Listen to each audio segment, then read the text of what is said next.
মধ্যপ্রাচ্যে যুক্তরাষ্ট্রের গুরুত্বপূর্ণ মিত্র মিশর সহ ২১টি মুসলিম প্রধান দেশ ইরানে ইসরায়েলি হামলার নিন্দা জানানোর পাশাপাশি চলমান উত্তেজনা হ্রাস এবং তেহরানের পরমাণু প্রকল্প বন্ধের আহ্বান জানিয়েছে।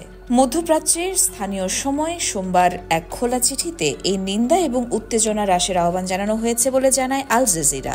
সংঘাত শুরুর ৪ দিন পর প্রথমবারের মতো যুদ্ধবিরতির আহ্বান জানিয়ে একসাথে বিবৃতি দিল এতগুলো মুসলিম দেশ।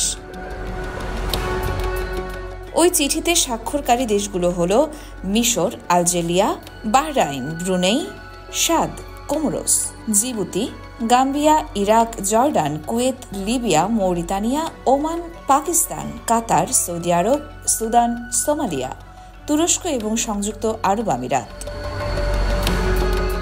খোলা চিঠিতে বলা হয়েছে যে সংঘাত শুরু হয়েছে তা পুরো মধ্যপ্রাচ্যে ছড়িয়ে পড়ার সমূহ আশঙ্কা রয়েছে এবং এখন জরুরি ভিত্তিতে যুদ্ধবিরতির প্রয়োজন। আমরা সকলেই চাই যে মধ্যপ্রাচ্য যেন পরমাণু অস্ত্রমুক্ত থাকে এবং এই অঞ্চলের সব রাষ্ট্র যেন জাতিসংঘের পরমাণু প্রকল্প বিষয়ক চুক্তি নন প্রলিফারেশন অফ নিউক্লিয়ার উইপন বা এনপিটিতে স্বাক্ষর করে। গত ১৩ জুন ভোর ৪:৩০টার দিকে ইরানে ইসরায়েলি বিমান বাহিনীর অভিযানের মধ্য দিয়ে শুরু হয় ইরান ইসরায়েল সংঘাত। এখনও এই সংঘাত চলছে এবং ইতিমধ্যেই এতে দুই দেশের প্রায় ৩০০ মানুষ নিহত হয়েছেন এবং আহত হয়েছেন আরও প্রায় ১,০০০ জন। ইয়র্মা শায়ের জাহান, দেশকাল নিউজ।